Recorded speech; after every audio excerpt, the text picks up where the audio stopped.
The Education Channel presents District Digest, an inside look at the Collier County Public School District.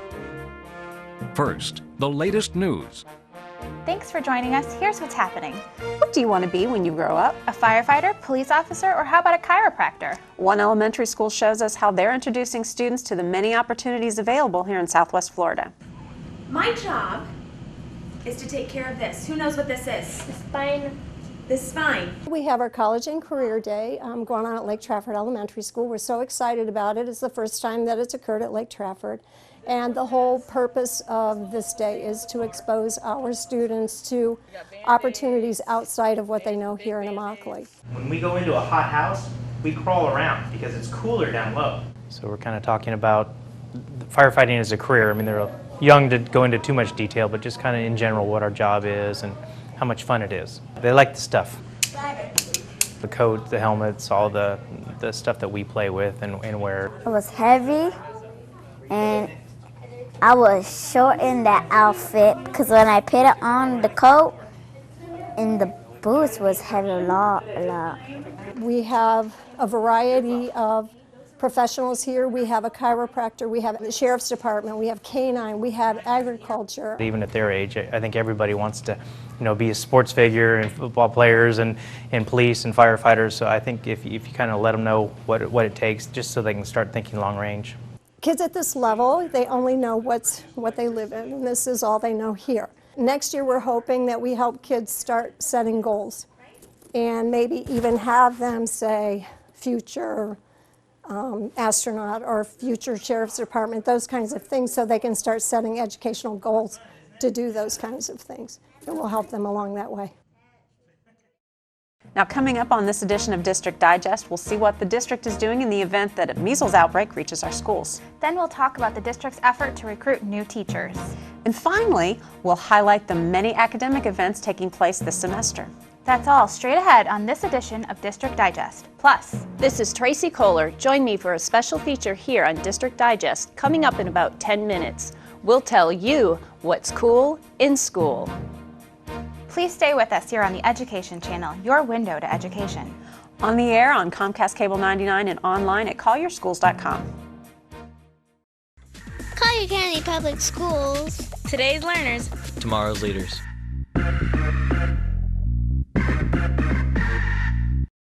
Welcome to the CCPS app. These days, it's all about staying connected on the go.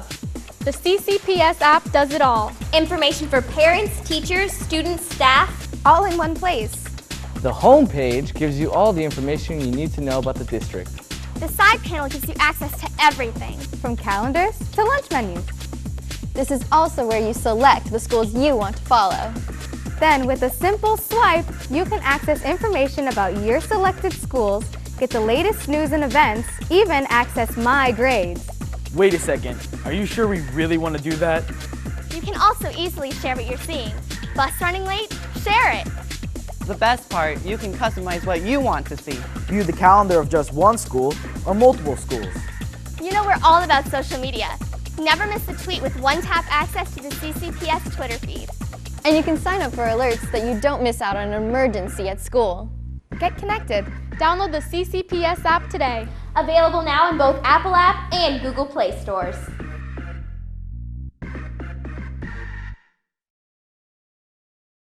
District Digest continues with a special feature. Well, our first guest on District Digest is Eileen Vargo, the Coordinator for Health Services in the Collier County Public School District. Eileen, good to have you on the program. Thank you for having me. Now, we've been hearing in the news around the country about measles.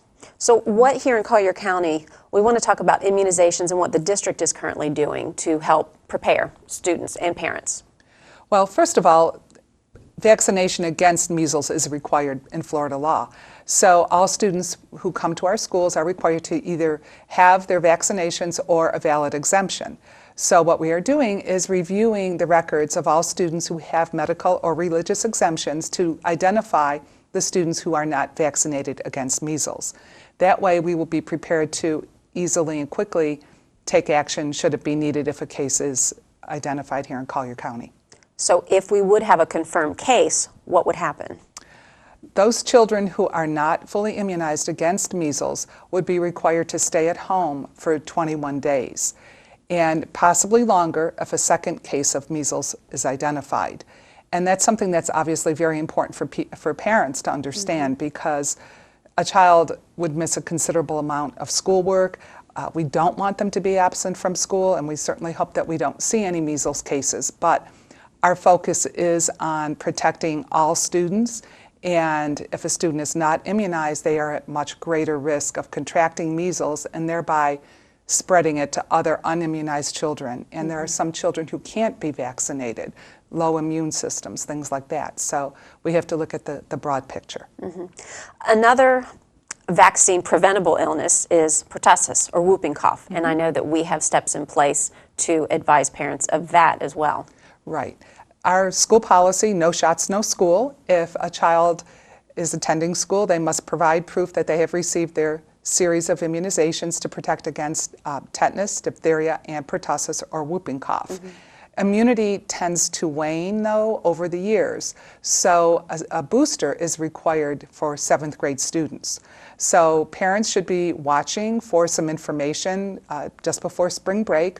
We'll be sending home a flyer to the parents of all of our current 6th graders, reminding them that that booster shot will be needed before their child comes back to school in August. And we do see pertussis periodically, so it's really important that the 7th grade students get that shot, help to reboost their immunity and protect them. Again, pertussis can be something that keeps a child out of school for a period of time as well. And again, these are, not only is it required, but these are steps that we take preventable so that we can make sure that we've got all of the parents advised of what the potential is, should they come down with that. Absolutely, absolutely. And certainly with measles, it is highly contagious. And we're hearing that around the country, and the outbreak in Disneyland. It's a viral illness, and it's spread easily when a person coughs, sneezes, or even talks. And somebody can be exposed to it even if it's on the surface in a room 2 hours after somebody's left that room. So it's something that we take very seriously and want to be prepared for. Do we want to talk anything about symptoms or anything like that to help? Some of the symptoms include runny nose, a cough, red, watery eyes, spots on the back of the throat, and of course the rash that most people recognize as measles.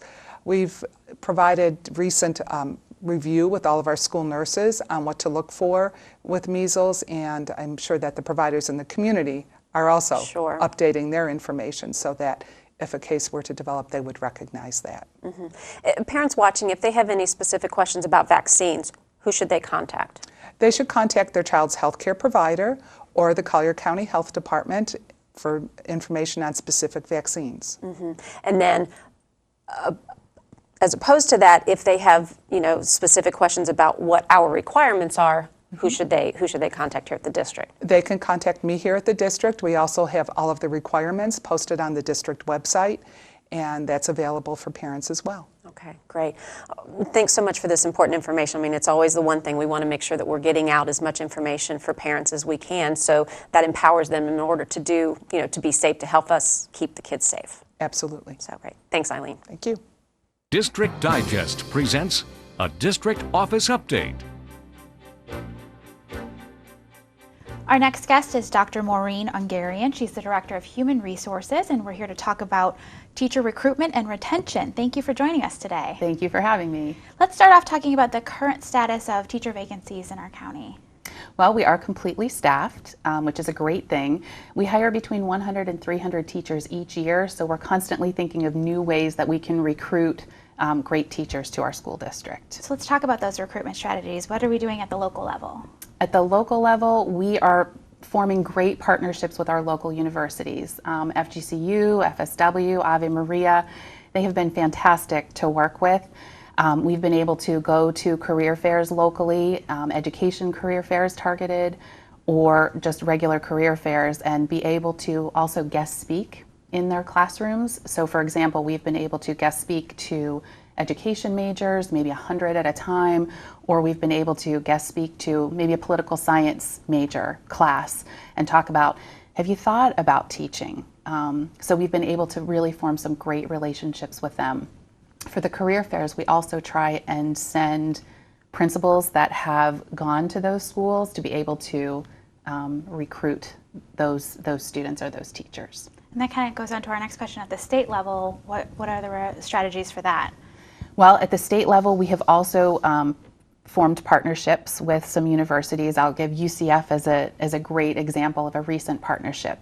We have affiliation agreements with about 20 colleges and universities. So they're able to send their student teachers and interns to us, so we can then have them work in our schools and then be able to recruit them hopefully after. They've also done some Facebook posting for us. So our communications department has created a great flyer so that it's a social media posting, so we can post it on their Facebook page so they know about us and they could consider coming and student teaching in our district. We also go to all kinds of career fairs all over the state, and again, we try and send our principals to their alma maters because then they can form a connection because they have something in common with those student teachers, so that hopefully by connecting with them on a personal level, they'll come here, student teach, love their experience, and then be able to stay. That's fabulous. Let's talk about at the national level, we have a great partnership with another university. We do. We have a great partnership with Central Michigan University. We actually, with the communications department, created a video to highlight that experience. So what Central Michigan does is they send a professor, and anywhere between 7 and 15 students, they send them to us annually, and they do part of their student teaching experience in Michigan and then part of their experience here in Collier County. And they end up with a certification in both states to teach. It's an absolutely fabulous experience for them. And then actually last year we hired 87% of the Central Michigan interns. So what we've done is created a video, again, highlighting that experience, and we've sent it out to other colleges and universities. So most recently, we've spoken to W&J, Grove City College in the Pittsburgh area as well. So we're working on expanding those partnerships, and so far and Oakland University, I should say too, in Michigan. So we've been really trying to expand those partnerships. Before we move on to retention, let's talk about any other recruitment strategies you have. Yes, I wanted to show you this recruitment strategy that we just used. What we did was send an email to all of the teachers and administrators in our district, and we're hoping that they will forward the email to their alma maters to say, hey, have you thought about a partnership with Collier County Schools? Have you thought about student teaching there, or possibly a great career there? Great. Let's go ahead and start talking about retention and a great event you have coming up on March 23rd for new teachers. We do. We have a great retention event coming up on March 23rd at the Naples Botanical Gardens. We are hosting our first teacher retention event, and we're going to call it Welcome to the New Teacher Class of 2014, because we're so happy that they chose to teach in Collier County. So we want to give them the opportunity to sort of connect with each other, connect with our organization, and connect with our county and see some of the amazing things happening here. So we are having some wonderful speakers. We're having Dr. Patton. She's going to come speak about our school district and kind of where we are and where we're going. Dr. Alan Weiss from NCH, he's the CEO there, is going to come speak about Blue Zone initiatives in our county. Mr. Ron Jamro is going to come speak he's the director of the Collier County Museum, and he's going to talk a little bit about the history of our county. And then Mr. John Cox, the CEO of the Chamber of Commerce, is going to talk about some business initiatives in our area. So I think the new teachers are going to get some amazing information, and then so that will connect them to our area and our organization. And then at the end, they're going to be able to tour the botanical gardens in small groups, kind of on their own. So hopefully they can have some time to connect with each other and just be able to talk. So we're hoping that they eventually call Collier County home for a long period of time, because it will in turn benefit our students when we have teachers that stay. It sounds like it's going to be a wonderful event and a wonderful experience for them. Thank you so much for joining us today. Thank you. Thank you for having me. District Digest continues as we open your window to education, taking you inside the classroom so you can see what's cool in school. With BYOD, STEM, and today's cool school technology, here's Dr. Tracy Collier.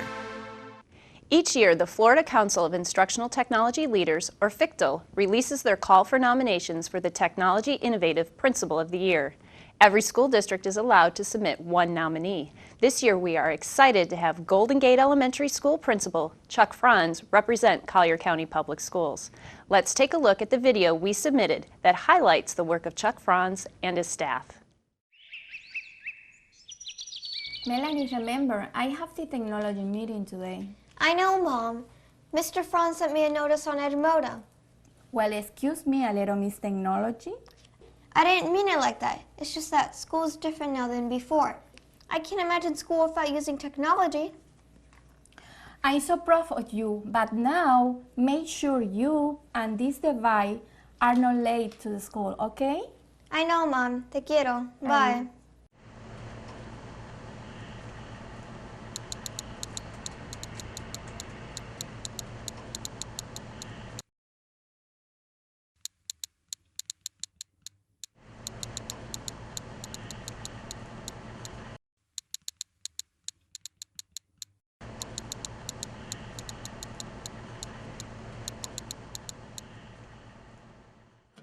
At Golden Gate Elementary, we integrate technology across the school day. That begins with teachers learning new technology in all of our professional development sessions and integrating that into their instruction. As a Title I school, we are working hard to close the digital divide and provide devices to students through grant funding. These devices allow us to use programs like EduCreations. EduCreations allows students to record the problem-solving process, thereby sharing it with others. Our students are also using tools like Padlet and Edmodo to connect with each other so they can share resources and further their skills. Our students are also using Little Bits in creative ways by not only learning how to work as a team, but also to engage in project-based learning. Students are also using programs like Fast Math and iReady.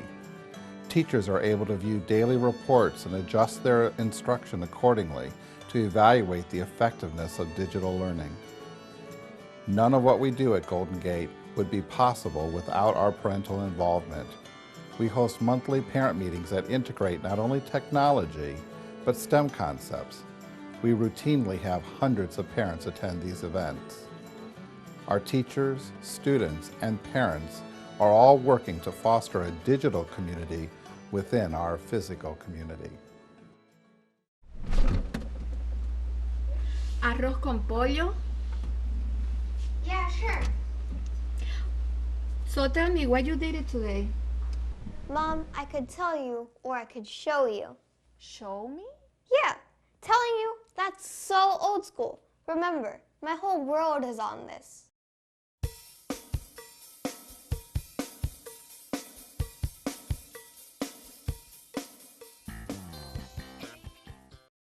Great job, Golden Gate Elementary. We are also proud to announce that Chuck Franz was selected as one of the top 3 finalists for Technology Innovative Principal of the Year in the state.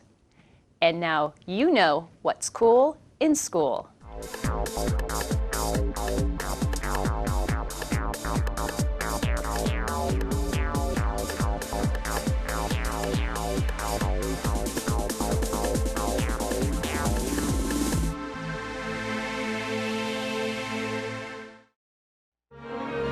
You are watching District Digest on the Education Channel. Well, our next guest on District Digest is Wendy Hodgson, the Coordinator of Social Studies and Character Education for the school district. Wendy, good to have you on the program. Thank you so much. This is one of my favorite interviews. We do this every year. We talk about the laws of life, and it's that time once again. So tell us, what is the laws of life? The Laws of Life is a character education focused program here in Collier schools, but it's in all schools. It's a huge community effort, and it is focused on those character traits that will lead young people into their lives and into their careers, and really focused on the integrity of an individual, honesty, perseverance, and the qualities that are really important about courage and, you know, just making your way in life. So many years ago, now 19 years ago, there was a huge community effort to put together a meaningful essay and then speech competition. It's always been offered to public and private schools, charter schools in our area.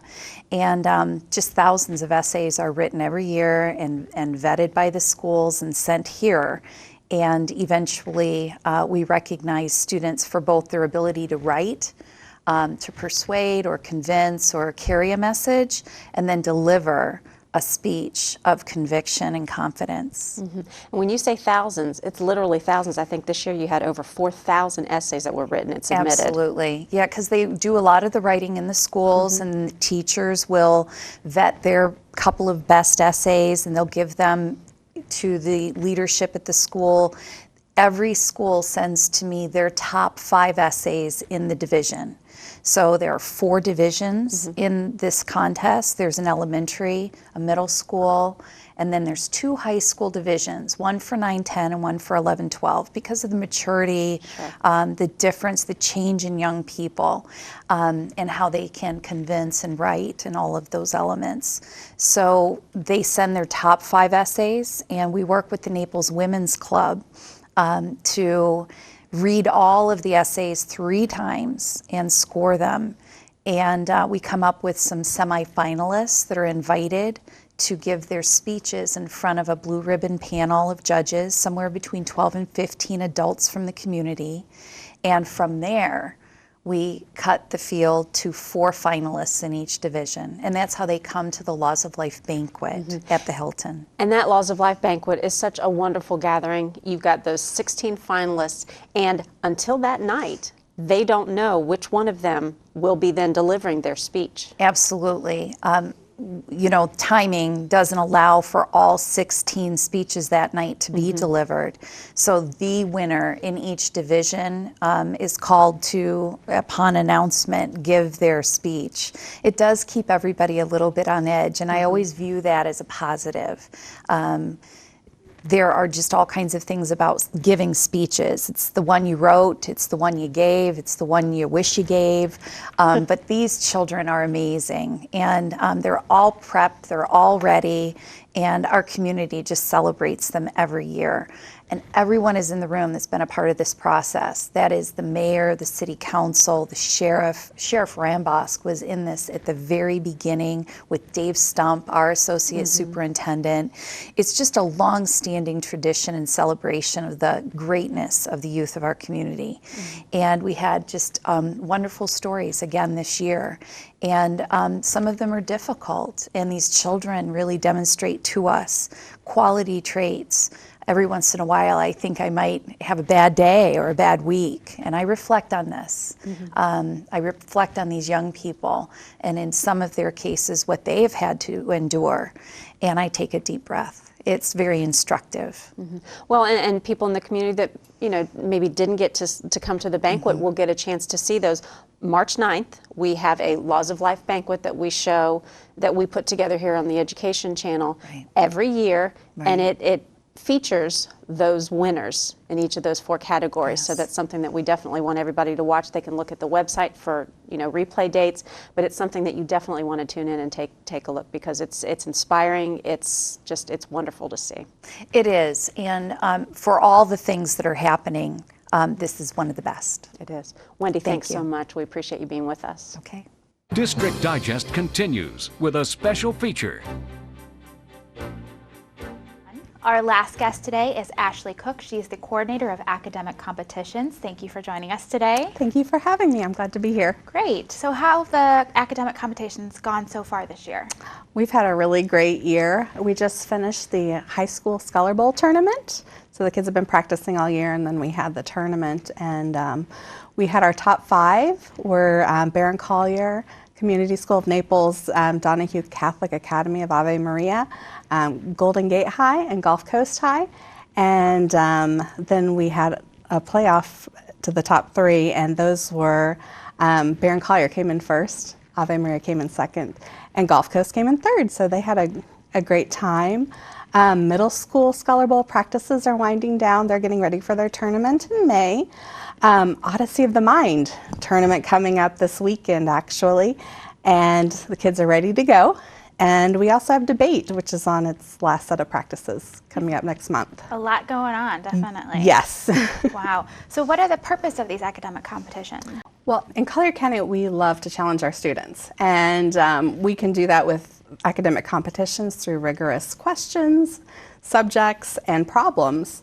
And the Florida Plan for Gifted Students says that academic competitions is a great way for gifted and advanced students to expand their creativity, gain critical thinking skills, and develop leadership and teamwork skills. So that's one of the main reasons we do it. But it's not just for gifted and advanced kids, it's for kids, all kinds of kids that may have a special talent. They may be good at researching, or they love to debate, or they love to act. So we have a lot of ways that kids can be drawn in and practice their skills. Wonderful. So let's go back to the Odyssey of the Mind competition. How has that grown in Collier County? Oh, it has grown a lot in the past 2 years. 2 years ago, there were only 2 teams that competed. The tournament happens in Fort Myers, and we only had 2 teams 2 years ago. Last year we had 6 teams. This year we have 21 teams. So it's growing. Whenever a school sees what it does for kids and how many skills it increases for kids, schools keep joining and they keep adding more and more teams to schools. Fabulous. So what sort of subjects are students debating in middle school? We like to choose subjects that expands kids' knowledge and the world that they live in. And it's important that our debates have both pros and con sides that are strong, because as the kids are getting ready and doing their research, they spend a month researching, they have to research both sides. So they have the pro and the con because they don't know which side they're going to be presenting until just moments before the debate with a coin toss. Then we say, oh, you're going to be pro, you're going to be con. So they have to be ready for both sides. So we do, we've done this year farm subsidies. We've done sending humans into space, zoos, Ebola experimental treatments, and coming up this month we're doing the Keystone XL pipeline and the Healthcare and Education Reconciliation Act. So we try to keep current and get kids' minds going on what's really going around. So tell me about the state commissioner's academic team. Okay, we have our first practice tonight, and it is the top 6 high school students from public and private schools around Collier County, and they go to Orlando in April and they compete against other counties in Florida.